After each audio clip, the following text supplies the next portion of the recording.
prevalência na população nacional, na população brasileira. Segundo, estamos lidando com uma doença que tem uma elevadíssima taxa de mortalidade e seria essa a principal causa de óbito no Brasil na atualidade. Terceiro, estamos falando, e vamos falar também na minha apresentação agora, a respeito de uma das mais importantes causas do acidente vascular cerebral em populações do Brasil e todo esse país.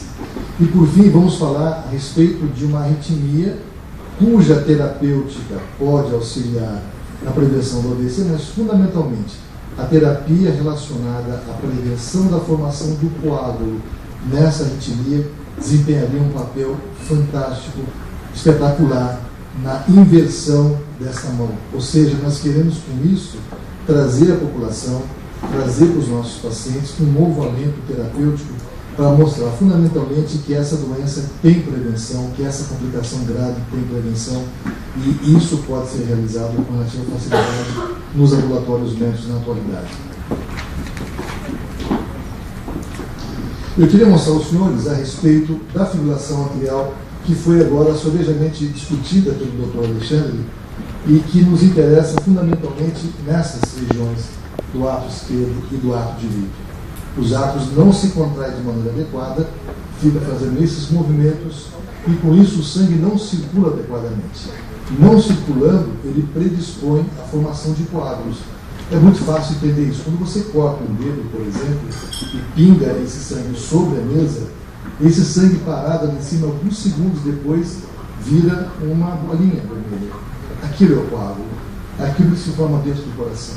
E um detalhe interessante é que a região mais frequentemente formadora de coágulos é uma estrutura aqui localizada no apêndice atrial esquerdo. Esse sangue circulando lento ali predispõe a que esse coágulo saia dali de dentro e ganhe a circulação sistêmica lá para o cérebro. Mensagem importante nesse caso. Primeiro, existem formas de se prevenir a formação desse coágulo. Segundo, a prevenção da formação do coágulo muda totalmente a mais impactante e grave complicação dessa arritmia, que é o acidente vascular cerebral, sem dúvida nenhuma. Eu não vou entrar mais em detalhes, vejo os senhores aqui a característica do coração normal, com a ecocardiograma normal em cima, e aqui o coração em fibrilação atrial, mostrando para a gente a total e caótica atividade elétrica no tecido atrial. Esse ato não contraindo adequadamente facilita a formação do coágulo. Outro aspecto importante é que nem todo mundo que tem a fibrilação atrial vai ter a formação do coágulo. O médico hoje dispõe de métodos de investigação e é capaz de estimar indivíduos de risco para a formação desse coágulo. Sem querer ser repetitivo, nós temos 195 milhões de pessoas no Brasil, aproximadamente, desse pessoal, 1,5 milhão de pessoas portadoras de fibrilação atrial. Nós temos, portanto, 0,8% da população com essa arritmia. Isso nós sabemos daqueles pacientes que vão ao hospital fazer eletrocardiograma, isso nós sabemos das pessoas que vão ao pronto-socorro ou que fazem check-ups periódicos. Nós não temos a dimensão de indivíduos que têm essa arritmia e não sabem que a tem porque não são sintomáticos. Queria chamar a atenção de vocês que 25%, 1/4 dos indivíduos com fibrilação atrial não sentem absolutamente nada. Isso é bem interessante. O que dificulta, obviamente, a procura por serviço médico. Vejo que as duas coisas caminham lado a lado. Nós temos aqui na cor mais avermelhada o sexo feminino, na cor mais azulada o homem, e na faixa, nesse eixo aqui nós temos as diferentes faixas etárias. E vejam vocês que quando eu aumento a faixa etária, eu aumento proporcionalmente, tanto em homens quanto em mulheres, o risco de formação, o risco de fibrilação atrial. Então vejam que é uma arritmia que tem a incidência aumentada com a idade. E coincidentemente, como o Dr. Alexandre disse na sua apresentação, essa população de mais idade, que tem mais AVC, é exatamente aquela população que tem mais idade e que apresenta maior risco de fibrilação atrial. Eu vejo como as duas coisas andam juntas. Então nós temos aí uma população de alto risco. E é nessa população que nós vamos focar a nossa atenção, porque as complicações realmente são muito graves nessa faixa etária. Vejam que 1 em cada 25 indivíduos abaixo de 60 anos tem fibrilação atrial. 1 em cada 10 acima de 80 anos tem fibrilação atrial. Um outro aspecto muito importante: 25% da população mundial até os 90 anos terá um acidente vascular cerebral. Isso já foi demonstrado por estudos populacionais. Quais são os sintomas que os pacientes que têm a fibrilação arterial apresentam, que servem de alerta para que ele procure o serviço médico? Tontura ou vertigem, algo meio ligado aí à incapacidade de se manter com a cabeça ereta, se manter na postura ereta, por exemplo. A pessoa pode ter um desmaio, ela pode se cansar. Eu diria para vocês que esse sintoma de cansaço é muito interessante. É aquele indivíduo que tem os seus 60, 70 anos, sai de casa todo dia para ir à padaria, para ir na banca de jornal, fazer o seu serviço corriqueiro, todo dia, na sua rotina, sem nenhum problema. De repente, ele levanta pela manhã e vê que não consegue fazer isso. De repente, ele nota um cansaço, um mal-estar súbito, um mal-estar totalmente fora daquele que está acostumado a sentir, e ele vai fazer um eletrocardiograma, ele vai no médico e vai ver que ele está com fibrilação arterial. Às vezes, o paciente tem esse cansaço súbito, esse mal-estar, de repente ele melhora. De repente ele piora novamente. Ele começa a notar que de uma semana para cá, ele começou a ter mais sintomas, coisas que ele nunca tinha tido antes. Você vai ver esse paciente está tendo episódios, como eu disse anteriormente, intermitentes episódios de fibrilação arterial que vão e voltam, e dão a sintomatologia. Além disso, os pacientes podem ter palpitação, porque o coração bate muito depressa. O paciente refere uma irregularidade nas batidas do coração, bate forte, bate fraco. O paciente pode ter falta de ar e pode ter dor no peito. Então é importante lembrar que a sintomatologia, particularmente no paciente de mais idade, desperta para o médico que vive o dia a dia dessa arritmia o diagnóstico. Uma coisa muito importante. Então, atente para esses aspectos que nós podemos levantar a hipótese diagnóstica dessa arritmia e dessa maneira tratar esses pacientes preventivamente. Por que eu quero chamar a atenção da sintomatologia? Porque muitas vezes o indivíduo tem um sintoma e não liga. Ele acha que aquilo é do dia a dia dele. Mas a pessoa, de uns tempos para cá, meu coração começou a bater depressa. Mas tudo bem, de vez em quando passa e tal. Esse é o paciente que tem que ser procurado, esse é o paciente que tem que ser investigado, porque esse é o paciente de alto risco, particularmente se outras comorbidades estiverem associadas. Então, como é que nós fazemos o diagnóstico? Como é que o médico é capaz de fazer o diagnóstico da arritmia nesse paciente? Primeiro, a sintomatologia. Ele sentiu alguma coisa e procurou o serviço médico, e aí foi feito um eletrocardiograma. É o principal método para se fazer o diagnóstico no consultório. O médico suspeita do diagnóstico quando ele palpa o pulso do paciente, e hoje nós temos campanhas educacionais orientando exatamente isso. Se o paciente nota que o pulso radial, o pulso aqui na região do punho está alterado, ou o pulso carotídeo está alterado, ele nota e procura o serviço médico para avaliar, fazer um eletrocardiograma e confirmar o diagnóstico. Vejo aqui em cima é o eletrocardiograma do indivíduo normal, e aqui embaixo todo o aspecto caótico das linhas do eletro indicando para a gente a presença da fibrilação arterial. O médico faz isso com muita facilidade, sem dúvida nenhuma. Ele já suspeita pela história clínica e confirma por meio do eletrocardiograma. Além disso, nós podemos usar outros métodos de investigação para entender melhor a arritmia, como o teste de esforço, ou então a gravação do eletrocardiograma de 24 horas. Isso tem um papel muito importante. Hoje nós podemos fazer o Holter, a gravação do eletro de 24 horas, e dispomos também do eletrocardiograma de 7 dias. Qual é a grande vantagem disso?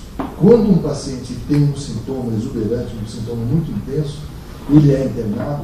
Quando ele é interno, o sintoma desaparece muitas vezes. Ele está calmo, em repouso, a arritmia some com ele. O diagnóstico não é feito. Mas se ele tiver o Holter instalado e ficar uma semana, por exemplo, internado, durante a internação, o médico é capaz de flagrar alguns períodos intermitentes da arritmia e fazer o diagnóstico confiando. Puxa vida, o sintoma que ele apresentou está aqui relacionado. Agora eu consegui detectar por meio dessa gravação de 24 horas, que pode durar até 7 dias, por exemplo. Então vejo que nós dispomos de armas bastante sérias, bastante importantes para fazer o diagnóstico. E um outro aspecto importante é que o indivíduo pode ter um episódio de arritmia hoje de manhã, por exemplo, passar hoje, amanhã, não tem absolutamente nada, e depois, daqui a 3 dias, tem 2, 3 em seguida. Se ele for ao médico no momento em que não tem absolutamente nada, o diagnóstico não é feito. Portanto, essa é a importância desses exames mais prolongados para se confirmar o diagnóstico. Outro aspecto importante, a fibrilação arterial é, dentre todas as doenças do coração que provocam a formação de coágulos, como próteses, como válvulas artificiais, como doença reumática, como dilatações do ventrículo, como infarto miocárdio, a fibrilação atrial desponta indiscutivelmente com 45% dos casos de causas de formação de coágulos de origem cardíaca. Então, se você pegar todas as doenças, se o paciente tiver um quadro clínico de acidente vascular cerebral, ele é um doente cardiopata, 45% desses indivíduos com certeza deverão ter esse tombo por conta de uma fibrilação atrial. Então, veja a importância que essa arritmia desempenha na prática hoje, na mais grave, incapacitante e frequente morte de morrer no Brasil. Uma fibrilação atrial é capaz de provocar essa complicação também. Portanto, vejo que pacientes com fibrilação atrial têm 5 vezes mais risco para o AVC. Um em cada 6 AVCs ocorre em pacientes com fibrilação atrial. O derrame de origem isquêmica associado com fibrilação atrial é tipicamente mais grave, porque, vejam, raciocinem comigo, como esse derrame é formado por êmbolos, por aqueles coágulos que se desprendem, ele, ao longo do trajeto sanguíneo, ele pode se fragmentar e ir em direção a várias áreas do cérebro simultaneamente, comprometendo microáreas, levando a áreas mais extensas. Por isso que os derrames da fibrilação atrial são mais graves, extensos e incapacitantes. E é um detalhe importante, o risco de acidente vascular cerebral persiste mesmo no paciente que não tem sintoma. Essa é a importância de você, a partir de uma certa idade, fazer check-ups periódicos para ver se essa arritmia não está presente. Porque o paciente que não tem sintoma também tem o risco, porque, lembrar, que é porque eu vou acentuar isso, o risco da formação do coágulo é inerente às características do paciente e não propriamente somente da arritmia, sem dúvida nenhuma. Muito bem. Quem são os pacientes de risco para formar o derrame? Hoje o médico dispõe na prática clínica, no seu consultório, de um índice de risco bastante simples. Ele sabe, se eu tiver um indivíduo com idade acima de 75 anos, que é o mais frequente e importante fator de risco do derrame, se esse paciente tiver uma insuficiência cardíaca, se é um paciente que tem pressão alta, se é um paciente que tem diabetes mellitus, ou se é um paciente que já teve um derrame previamente, eu posso identificar esse indivíduo e pontuar um valor unitário para cada um desses fatores. E pontuo 2 pontos do indivíduo que já teve um derrame antes. Se, ao qualificar o meu paciente, ele tiver acima de 2 pontos de acordo com esse índice, esse é o cara. Esse é o indivíduo de risco. Esse é o paciente que tem que receber terapêutica preventiva, porque comprovadamente é o indivíduo que mais faz acidente vascular cerebral. Vejam vocês que aqui nós temos exatamente essa pontuação, esse índice que o médico conhece como Chaves Score, índice de Chaves, C de insuficiência cardíaca, vejam aqui, H de hipertensão, A de idade, D de diabetes, S de stroke ou AVC. Nós estamos pontuando esses indivíduos nessa escala. Nós temos a pontuação aqui nesse eixo de 0 a 6, e nesse eixo aqui eu tenho a taxa anual de derrame. Vejam vocês que à medida que eu vou aumentando a pontuação do meu score, do meu índice de risco, eu vou aumentando aqui a incidência de AVC. Portanto, se o indivíduo não tiver risco nenhum, se tiver score 0 lá em cima, índice 0, a taxa anual de AVC dele é em torno de 2% ao ano aproximadamente. Se ele tiver um score 6, essa taxa vai para perto de 20% ao ano, que é muita coisa. Então veja a importância desse conceito. E hoje, na prática clínica, nós, a partir do score do ponto 2, a nossa tendência é indicar a terapêutica preventiva, porque é fundamental esse conceito, prevenção dessa complicação grave que nós estamos falando hoje para vocês. Como é que nós vamos tratar a fibrilação atrial? Como é que nós vamos prevenir a formação do coágulo e, consequentemente, o deslocamento desses coágulos para formar o AVC, por exemplo?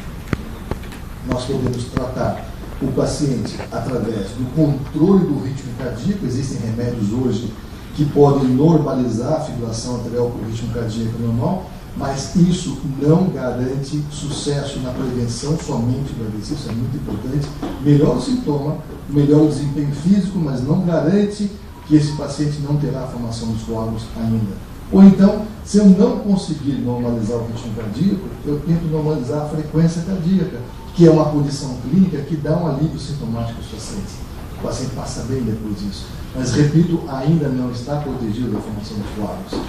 Aí sim eu entro com um processo de prevenção da formação de coágulo, que é através da terapêutica anticoagulante. É a principal, a mais importante, a mais impactante terapêutica da população portadora de fibrilação atrial. Para vocês terem uma ideia, em cardiologia, em medicina cardiovascular, não existe nenhuma terapêutica farmacológica que trouxe tanto benefício a um indivíduo acometido de uma doença cardíaca como aconteceu com a anticoagulação nos últimos 50 anos. É a terapêutica que revoluciona, sem dúvida nenhuma, a história natural dessa arritmia tão grave, prevenindo a formação do AVC. E durante muitos anos, essa anticoagulação foi realizada com essa classe de fármacos chamada de varfarina, que, sem dúvida nenhuma, trouxe aí um benefício muito grande para a população acometida.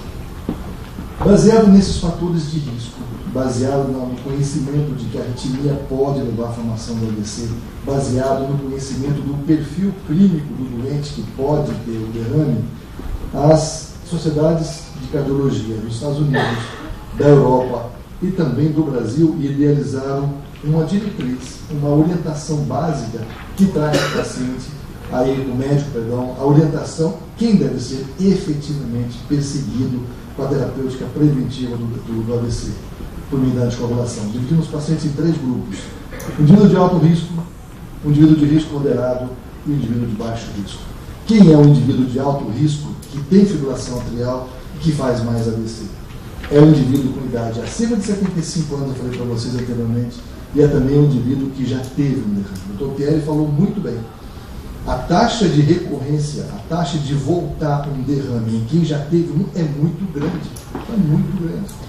Isso é um alento muito sério para o médico que trata esses indivíduos. Indiscutivelmente, essa é a população que tem que receber o remédio, o anticoagulante oral. Esse é o cara que se beneficia mais dessa terapêutica. Existe uma classe de indivíduos chamada de risco moderado, que apresenta um único fator de risco, no máximo 2, mas um fator de risco pelo menos. Que são esses aqui: pressão alta, diabetes, doença vascular, mulheres, como o Pierre mostrou, idade acima de 65 anos até 74 anos. Nesse caso, as diretrizes recomendam ou o anticoagulante ou, eventualmente, a aspirina, mas preferencialmente o anticoagulante, que é o que faz a diferença. E, por fim, o indivíduo que não tem risco, que tem score 0, naquele score que eu mostrei para vocês, que não tem nenhum fator de risco, a terapêutica é preferencialmente nada, para evitar efeitos colaterais das medicamentos, como é o caso a aspirina, por exemplo. Então, nós usamos hoje no consultório essa sequência de raciocínio. Com o critério Chaves em mãos, se o meu paciente tiver um score Chaves acima de 2 pontos, ele vai para a anticoagulação sem dúvida nenhuma. Se ele não tiver um score acima de 2, mas tiver idade acima de 75 anos, ele também recebe anticoagulante. Se ele não tiver idade acima de 75 anos, mas tem pelo menos 2 desses fatores de risco, insuficiência cardíaca, ou hipertensão, ou ou sexo feminino, ou doença vascular, etc., esse paciente recebe o anticoagulante. Se ele tiver apenas um fator de risco, como, por exemplo, mulher de 65 anos, por exemplo, ele também recebe anticoagulante. Somente não vai receber anticoagulação aqueles indivíduos que não têm nenhum fator de risco. Com isso, com certeza, nós conseguimos a redução acentuada do risco de complicação embólica que acontece na fibrilação atrial. O que nós temos hoje em termos de prevenção? Eu falei para vocês que são utilizados frequentemente os anticoagulantes da linha da varfarina, uma medicação que existe no mercado mundial há pelo menos 50 anos. Uma medicação que realmente, efetivamente, mudou realmente a história natural dos AVCs. Entretanto, um detalhe importante: 50% apenas dos pacientes que têm fibrilação atrial recebem essa medicação, tem indicação dessa medicação.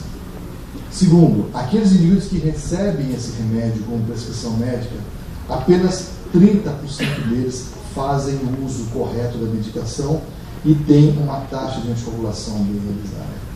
O restante ou não recebe a medicação, ou seja, não está protegida, ou então não é adequadamente anticoagulada. Então isso é muito importante. Ou o médico não prescreveu, ou se prescreveu, não cuidou direito. Porque qual é o grande problema disso?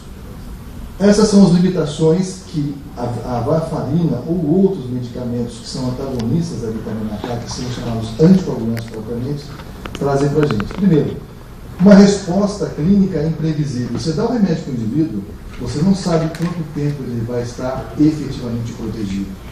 Você não vai saber se ele está efetivamente anticoagulado. Você não tem como saber na fase inicial, sem fazer exames, que esse paciente está protegido. Segundo, quando você prescreve a varfarina para o paciente, o efeito dela para indicar que o paciente está efetivamente anticoagulado é muito estreito. Nós prescrevemos a varfarina e avaliamos se o paciente está ou não bem tratado com aquele remédio baseado no exame de sangue que a gente faz periodicamente, que é a chamada taxa do RNI. E o médico trabalha com a taxa chamada RNI muito estreita. Se estiver muito alta, tem que baixar a dose, se estiver muito baixa, tem que levantar a dose. Então o paciente tem que frequentemente monitorar a sua anticoagulação, porque se não estiver adequadamente monitorado, ele não vai estar bem anticoagulado. Veja, o início da medicação é lento, a vida média é longa, aqui a necessidade periódica, o paciente recebe o remédio, ele recebe a medicação, de 3 a 5 dias depois faz um exame de sangue. O RNI está muito baixo, aumenta a dose da varfarina. Repete o exame de sangue dali a 5 dias, o RNI continua baixo, aumenta a dose da varfarina. Mais 5 dias, outro exame de sangue. Subiu demais a taxa de anticoagulação, baixa a dose da varfarina, outro exame de sangue, e assim por diante. Então, de 3 a 5 exames de sangue são necessários para que o paciente esteja adequadamente monitorado com a sua anticoagulação.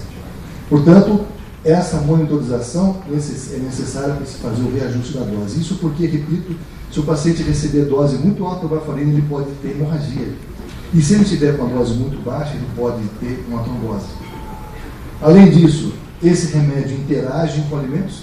A velha queixa dos pacientes, eles não podem se alimentar de alimentos verdes, de verduras, legumes verdes, porque esses verdes contêm vitamina K, que é exatamente atacado pela varfarina no fígado. Se ele ingere muita vitamina K, ele tira o equilíbrio do uso da medicação. Frequentemente, veja o que acontece.